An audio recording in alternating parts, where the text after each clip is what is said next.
बहुत उदास हो।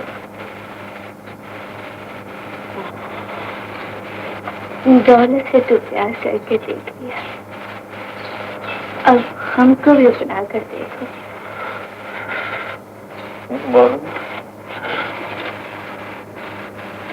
मुझे माफ कर दो पापा।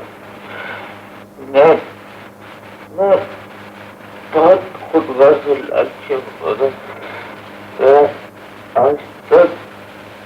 आज तक तुम्हें भी धोखा देता। क्यों झूठ बोलते हो? तुम सारी दुनिया को धोखा दे सकते हो, मगर मेरी मोहब्बत को फरेब नहीं दे सकते। तो क्या? हाँ, मुझे सब कुछ मालूम है, जानती हूँ। मेरा कसम मर चुका है और तुम अपनी ख्वाहिशों के गुलाम हो, मजबूरियों के जंजीरों में जकड़े हुए हो। मुझे तुमसे कोई गिला नहीं, हमदर्दी है।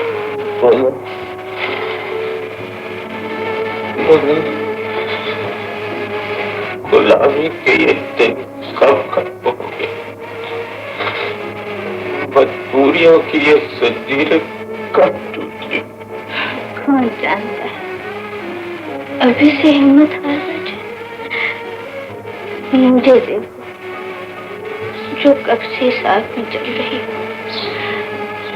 तुम भी साथ में चलकर देखो। चलते रहो, या राख हो जाओगे या गुंधन बन जाओगे।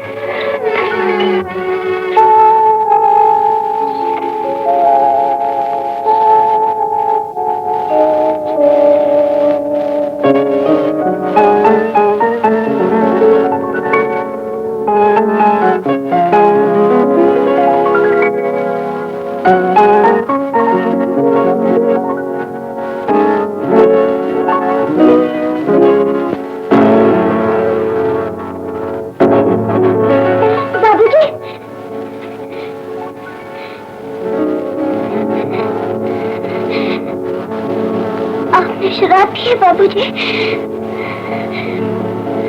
बाबूजी,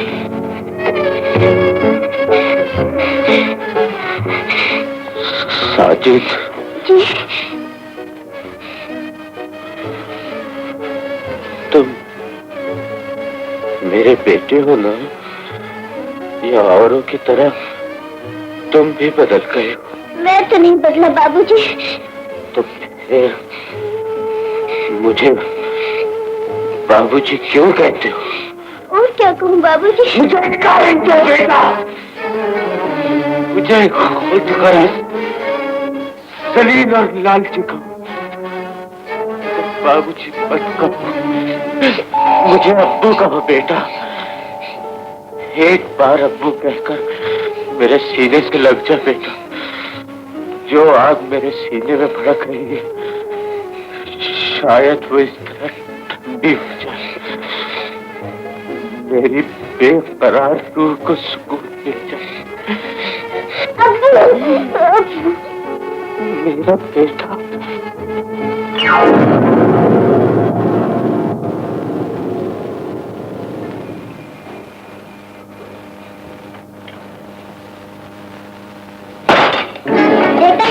अंधा कहीं का। माफ कर दीजिए छोटे साहब, बस रहने दे, बहुत सर चढ़ गया, किसी दिन ठीक कर दूंगा।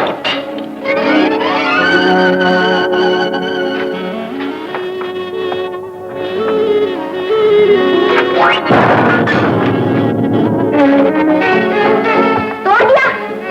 रात को डैडी के कमरे में क्या कर रहा था? चोर क्यों रहा? छोटे साहब, मेरे माँ बाप को कुछ ना कहिए।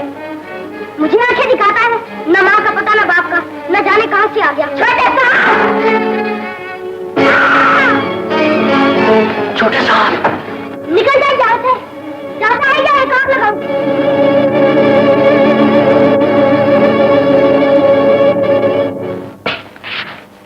तुम सब हरामखोर हो, मुफ्त खाते हो। तुम सबको गटर में डूबकर मर जाना चाहिए। साजिद अकेला जितना माल लाता था, तुम सब मिलकर भी नहीं ला सकते। इसके जाते सारा धंधा चौपट हो गया, मेरा खाना खराब हो गया। मैं तुम सबका खाना खराब कर दूंगा।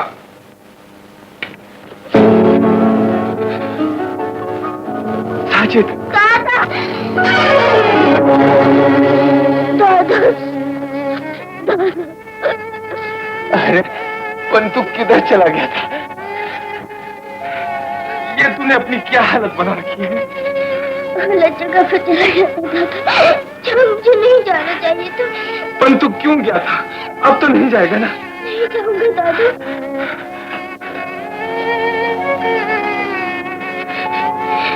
अब ये सोच कर नहीं जाऊंगा कि मैं चला गया तो ये सब कहाँ जाएंगे। शाबाश, सज्जू के आने की खुशी में तुम सब लोगों को माफी। अरे मेरा मुंह क्या देखता है? जा जल्दी से गर्म पानी करके ले आना। देखता नहीं है मेरे टालन को चोट लगा है।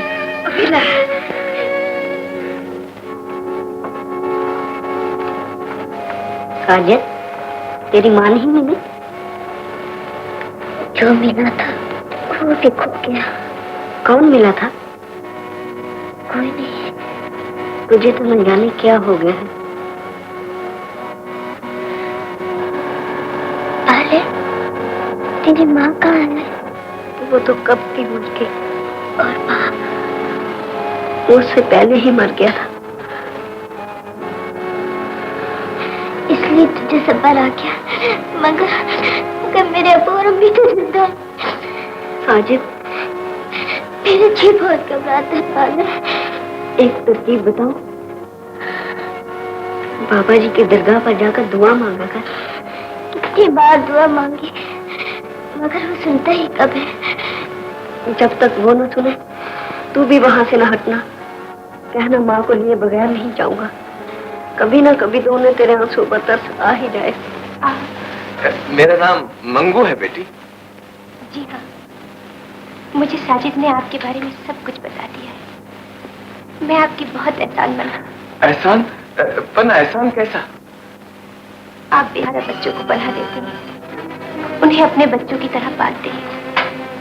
ये एहसान नहीं तो और क्या है। आप जैसे नेक लोगों के दम से ही दुनिया कायम है। बेटी, मैं तो बहुत गुनाहगार आदमी हूँ। मेरा बेटा तेरे को गलत बोला है। मैं सच्ची बोलता हूँ। मैं तो बहुत खराब आदमी हूँ। मगर साजिद ने तो आपकी बड़ी तारीफ की है। आपने उसके साथ जिस मोहब्बत का बर्ताव किया है, मैं ये मेहरबानी कभी नहीं भूलूंगी। मेहरबानी? कैसा बात है? मेहरबानी तो साजिद ने हमारे ऊपर किया है। आपका बेटा तो एकदम हीरा आदमी है। माँ कसम, मैं उसका जितना तारीफ करेंगे थोड़ा है। अच्छे लोगों को दूसरों में भी अच्छाइयां ही नजर आती हैं। मगर वो है कहाँ?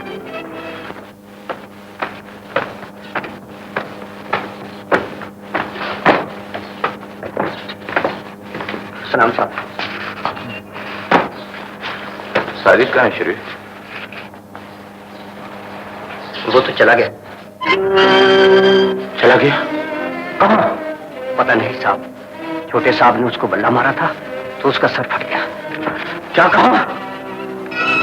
कैसा? क्या हुआ? हमारे आमिर ने मेरे बेटे का सर फाड़ दिया और तुम खामोशी से देखती रही। ये तुम क्या कह रहे हो बेटा? मुझे बेटा मत कहो। मैं तुम्हारा बेटा नहीं हूं। कैसर मर चुका है और मुझे जिंदा दरगोर कर गया। काश उसकी जगह मैं मर जाता। मुझे ये दौलत नहीं चाहिए बेगम साहिबा। ये शानदार महल, ये नोटों से भरी हुई तिजोरियां, ये बैंक बैलेंस, ये कारें, मुझे इनकी जरूरत नहीं है। जबकि मैं अपने बेटे को बेटा नहीं कह सकता, अपनी बीवी को नहीं अपना सकता। वो मेरी आंखों के सामने नाचती है, गाती है और मैं उसे टोक नहीं सकता। क्या यही वो दौलत है जिसे हासिल करने के लिए लोग ईमान बेच देते हैं, झूठ बोलते हैं, डाके डालते हैं? जला डालो इन तिजोरियों को। इनके अंदर खुशियों को डसने वाले सोने चांदी के सांप फंसते। गिरा दो इन ऊंची ऊंची दीवारों को जो बाप को बेटे और बीवी को शौहर से जुदा कर देती। तुम अपनी दौलत, अपना बंगला, अपनी कारें संभालो। मुझे इन बेकार चीजों की जरूरत नहीं। हर जगह तलाश कर लिया बॉस, मगर रोजी का कहीं पता नहीं चला। समझ गया, वो बदमाश उसे ले गया है। नजमा का है, तुम मेरी आंखों में धूल नहीं झोंक सकते। सीधी तरह बताओ उसे कहाँ छुपाया? बकवास मत करो, उसे मेरे हवाले कर दो वरना मैं जिंदा नहीं छोड़ूंगा। Shut up!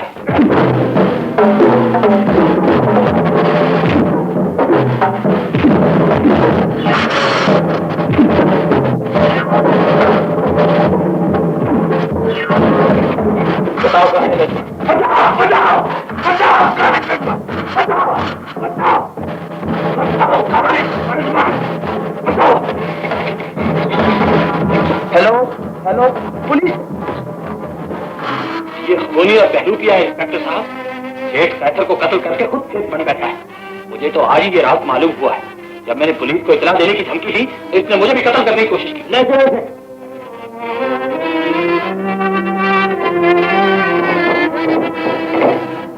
सच कह रहे हो साजिद, तुम खुद अपने अब्बू से मिले थे? वो अच्छे तो है ना? अम्मी जान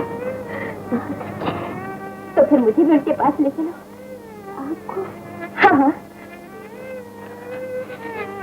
नहीं अम्मी, आप वहाँ जाकर क्या करेंगे? ये तुम कैसी बातें कर रही हो? ठीक ही तो कह रहा हूँ अम्मी, आप ना ही जा तो अच्छा है। बेकार बातों में वक्त जाया न करो। मैं इसी वक्त वहाँ जाऊंगी। जाना ही चाहती हैं तो चले, आप भी वहाँ जाकर देख लीजिए का। साहब बाहर गए। कब वापस आएंगे? कोई पता नहीं, मर्जी के मालिक। सुनो जी। ये बता सकते हो इस वक्त कहाँ होंगे? खुदा जाने। मोना तुम जानती हो मैं बेगुनाह हूं। मैंने कैसर का खून नहीं किया। अच्छी तरह जानती हूँ। तुम्हें अपने रास्ते से हटाने के लिए बॉस ने तुम्हें कत्ल के मुकदमे में फंसाया है। नजमा का कुछ पता चला? नहीं।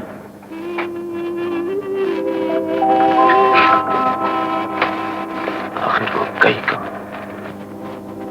झूठ बोलना, चोरी करना, धोखा देना बहुत बड़ा गुनाह है।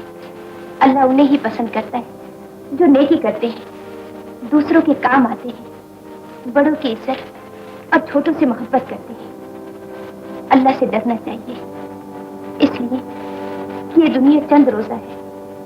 एक न एक दिन हम सबको खुदा के सामने पहुंचकर अपना हिसाब देना होगा। क्या ये सब बातें कुरान शरीफ में लिखी हुई हैं?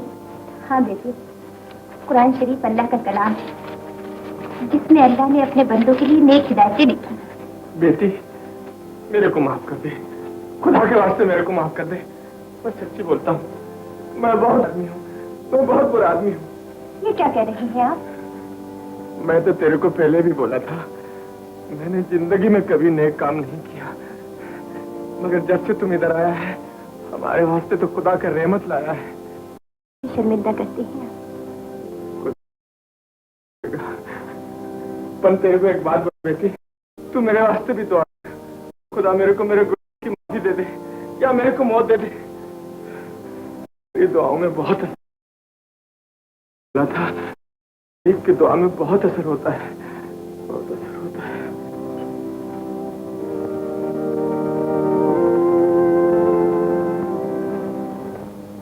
इन्हें क्या हो गया है? कैसी बातें कर रही हैं? ठीक ही तो कह रहे हैं, एक नंबर शैतान है। बाले, आप नहीं जानती, ये बहुत खराब आदमी है और हमसे भी ऐसे काम कराता है। तुम क्या काम करते हो? जेबे काटते हैं, चोरी करते हैं, अंधे लंगड़े बनकर सड़कों पर भीख मांगते हैं और जिस दिन पैसे लेकर ना आए दादा की मार खाते हैं। तुम जेब काटते हो? और क्या?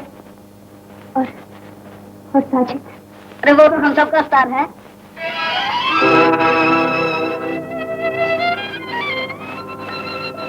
अम्मी, क्या बात है अम्मी? साजिद, तुम क्या काम करते हो? मैं वो बूट पर झूठ बोलता है, अपनी माँ से भी झूठ बोलता है।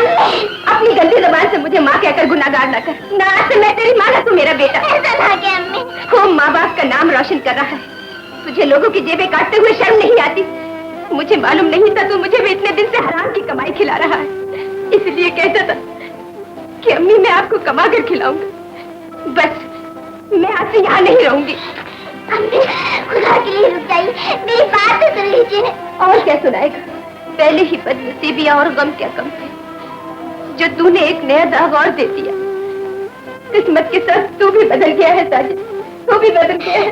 मुझे माफ कर दे अम्मी, आपकी कसम अब कभी जेब नहीं काटूंगा। साजिद, लोगों की जेबें काटने से तो अच्छा था कि तू अपनी उंगलियां काट लेता। मैं वो खत हर कीमत पर वापस लेना चाहता हूँ। मिसाल के तौर पे किस कीमत पर? 10,000। बस एक इंसानी जिंदगी की कीमत सिर्फ 10,000। आपने तो भाव बहुत गिरा दिया सेठ साहब। 15,000, 20,000, 25,000। मालूम होता है आप नीलाम में बोली दे रहे हैं। अच्छा 50,000 के बारे में क्या ख्याल है? तुम्हारा दिमाग तो खराब नहीं हो गया? फिलहाल तो नहीं हो। हाँ 50,000 रुपया मिलने के बाद अगर हो जाए तो भाई देखो मैं कुछ कह नहीं सकता। ये बहुत बड़ी रकम है। अब कागज भी बड़ा लंबा चौड़ा है। सोच लीजिए, मैं आपको 3 दिन की मोहलत देता हूँ। अगर मंजूर हो तो 12 तारीख को 11 बजे कंपनी बाग में रकम लेकर आ जाइए। मैं खत लेकर आ जाऊंगा। ये मेरा आखिरी फैसला है।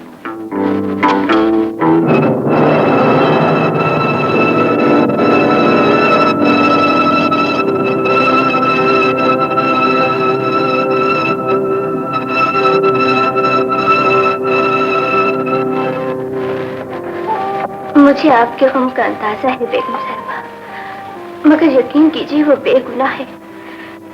जरूरतों से मजबूर होकर उसने आपके बेटे का नाम जरूर अपना लिया, मगर उसके हाथ कैसर के खून से रंगी नहीं।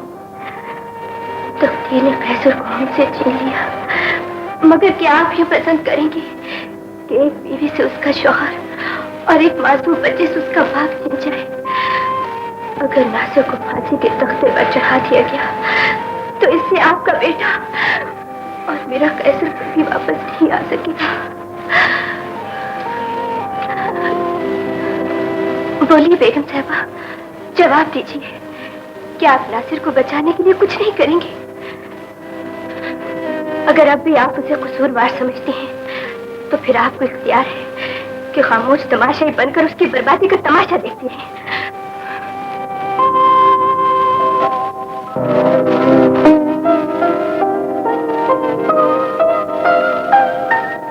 नजमा, तुम कहाँ चली गई थी? मैंने आपको पहचाना नहीं। मैं मोना हूँ। मोना? हाँ, तुम यहाँ क्या कर रही हो? मैं नासिर से मिलने आई हूँ। बहुत देर से आई हूँ। अब वो तुम्हें यहाँ नहीं मिलेगा। वो कहाँ चले गए हैं? ये एक लंबी दास्तान है, तुम मेरे साथ आओ, मैं तुम्हें उसके पास ले चलूंगी। आओ। बदनसीबी तो ये कि तुम मिली भी तो उस वक्त जब मौत और जिंदगी के दरमियान बहुत कम फासला है। ऐसा न कहिए, आप बेगुनाह हैं। कानून आपके साथ नाइंसाफी नहीं कर सकता। मगर बेगुनाही का सबूत मेरे पास नहीं है। कैसर का खत मस्ताना के पास है नासिर। 12 तारीख की रात को कंपनी बाग जाएगा और 50,000 रुपये लेकर बॉस के हवाले कर देगा। 12 तारीख की रात को। साजिद, साजिद, क्या बात है? तबीयत तो ठीक है? जी हाँ। तुम्हारे अब्बू की जिंदगी तुम्हारे हाथ में है बेटा, तुम ही उन्हें बचा सकती हो। अब्बू के लिए तो मेरी जान भी हाजिर है अम्मी। साजिद, तूने मेरी कसम खाई थी ना कि मैं फिर कभी जेब नहीं काटूंगा। मुझे अपनी कसम याद है अम्मी। मगर बेटा, एक बार, सिर्फ एक बार और तुम्हें जेब काटनी होगी। अम्मी, ये तुम्हारे अब्बू की जिंदगी का सवाल है। उन्हें बेगुनाह साबित करने के लिए जिस खत की जरूरत है वो तुम्हें मस्ताना की जेब से निकालना पड़ेगा। मैं जेब नहीं काटूंगा अम्मी। देख साजिद, अपने अब्बू की खातिर। नहीं अम्मी। मैं किसी की जेब से रुपए निकालने को तो नहीं कह रही। अगर वो खत तूने हासिल न किया तो हम लुट जाएंगे साजिद, बर्बाद हो जाएंगे। अम्मी, आपने बहुत देर में कहा, अब कुछ नहीं हो सकता। क्यों नहीं हो सकता?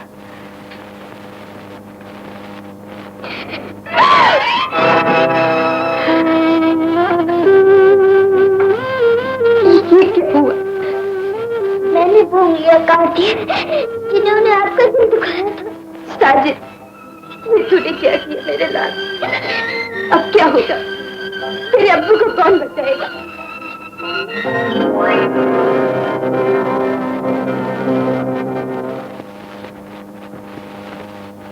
मैंने कैसर को कत्ल नहीं किया, उसने खुदकुशी की।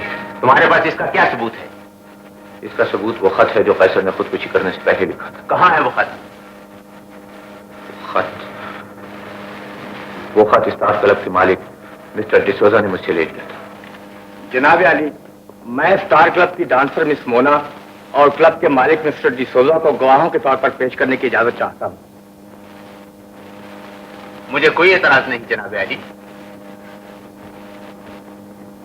मिस मोना, क्या ये सही है कि मकतूल कैसर आपके साथ बेहद मोहब्बत करता था?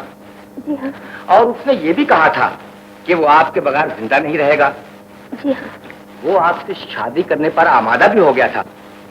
जी हाँ। मगर जब दूसरे दिन उसने आपको किसी और के साथ रक्स करते हुए देखा तो उसका दिल टूट गया। मैं मजबूर थी। क्या मजबूरी थी? जवाब दीजिए, आप किस लिए मजबूर थी? बॉस के हुक्म से। तो आपके बॉस नहीं चाहते थे कि आप कैसर से शादी करें? उन्होंने मुझसे यही कहा था। और उन्होंने जानबूझकर आपको किसी और के साथ मुलाकात बढ़ाने को दिया था? जी हाँ। तो इसका मतलब ये है कि आपकी बेवफाई ने कैसर को दिल शिकस्ता कर दिया और उसने प्यार का वादा निभाने के लिए खुदकुशी कर ली। योर ऑनर, ये सवाल एक मफरूजा पर मबनी है, इसलिए गैर कानूनी और बेज़ाब्ता है। आपका एतराज माकूल है। आप जरा कर सकते हैं। मिस मोना, आप और कैसर एक दूसरे से बेहद मोहब्बत करते थे। जी हाँ। और आपको मालूम था कि वो आपसे जुदा होकर जिंदा नहीं रह सकता। उसने मुझसे यही कहा। आपको इसका यकीन था? जी। अगर आप जानती थी कि वो मायूस होकर जान दे देगा, तो आपने उसकी मोहब्बत को क्यों ठुकराया? मैं बॉस के हुक्म से मजबूर थी। मगर ये आपके महबूब की जिंदगी का सवाल था। मैं ये नहीं समझती थी कि कैसर फैसला करने में इतनी जल्दी करेगा। इसका मतलब यह है कि जब मकबूल कैसर क्लब से रुखसत हुआ तो आपको ख्याल तक नहीं था कि वो यहां से जाकर खुदकुशी कर लेगा, वरना आप उसे रोकने की कोशिश करती। जनाब आली, गवाह के बयान से साफ जाहिर है कि मकबूल कैसर जब क्लब से रवाना हुआ तो उसका खुदकुशी करने का कोई इरादा नहीं था। ये बिल्कुल झूठ है। मैंने नासिर से कोई खत नहीं लिया। आपने मुलजिम के पास कोई खत देखा भी नहीं? जी नहीं। मिस्टर डिसोजा, क्या ये दुरुस्त है कि आपने मोना को मकतूल कैसर के साथ शादी करने से रोका था? जी हाँ। किस लिए? मोना के भले के लिए। मैं जानता था वो मोना से फ्लर्ट कर रहा है और उससे कभी शादी नहीं करेगा। आपको ये कब मालूम हुआ कि कैसर को कत्ल कर दिया गया है और नासिर बहरूपिया है? जब मुल्जिम अपनी बीवी को तलाश करने के लिए मेरे पास आया तो इसने मुझे बताया मैं कैसर नहीं नासिर हूं और नजमा मेरी बीवी है। मगर इसने ये राज आप ही को क्यों बताया? ये मुझे अपना हमराज बनाना चाहता था। इसके मुआवजे में इसने मुझे काफी रुपया देने का लालच भी दिया था। जब मैंने इनकार किया और पुलिस को तमाम हालात बताने की धमकी दी तो इसने मुश्तिल होकर मुझे भी जान से मारने की कोशिश की।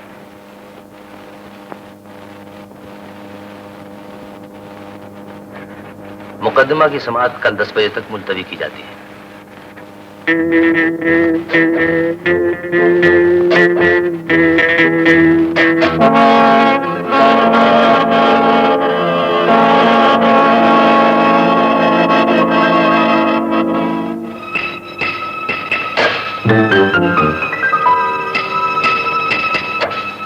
$50,000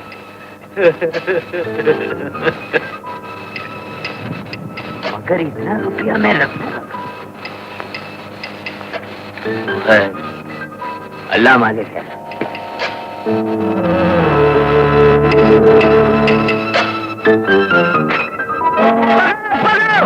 शेर साहब आदमी खत लेके भाग गया।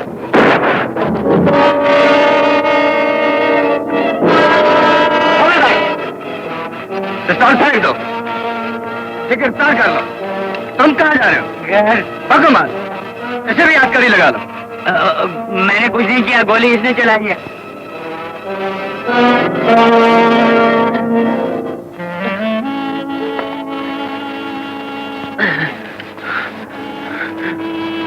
ये खत मेरी बहन नजमा को पहुंचा देना, बहुत जरूरी खत है। और उसको मेरा सलाम बोलना, और बोलना मंगू बहुत खराब आदमी था, बहुत खराब आदमी।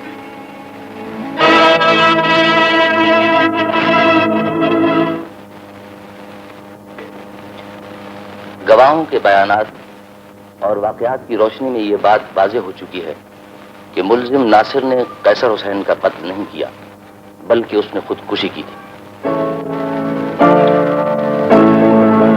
जिसका एक सबूत वो खत है जो अदालत के सामने पेश किया जा चुका है, जिसे मुल्जिम डिसोजा ने अपने कब्जे में ले लिया था और उसके जरिए वो नासिर को ब्लैकमेल करता रहा। यहां तक कि जब ये खत उसे अपने कब्जे से निकलता नजर आया तो उसने एक बेगुनाह इंसान का खून करने से भी गुरेज नहीं किया।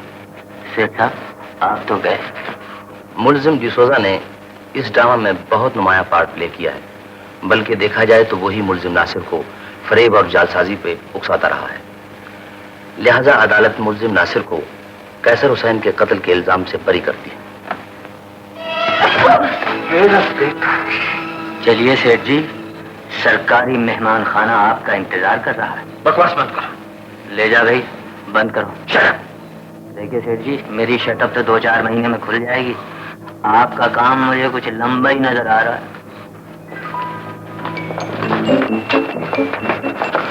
मुझे माफ कर दीजिए बेगम साहब, मेरी वजह से आपको बहुत तकलीफ उठानी पड़ी। मुझे माँ कहो बेटा, तुम कैसर नहीं मगर उसकी चलती फिरती तस्वीर तो हो।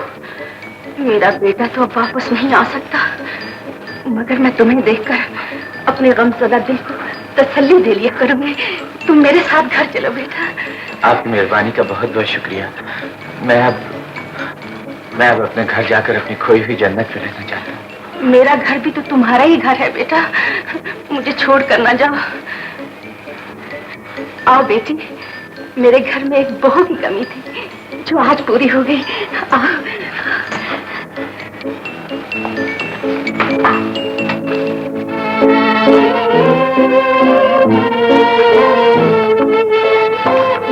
हम तुम्हारा एहसान कभी नहीं भूलेंगे बहन। आओ मोना, चलोगी नहीं? कहाँ? मेरा तो ना कोई घर है ना कोई जन्नत।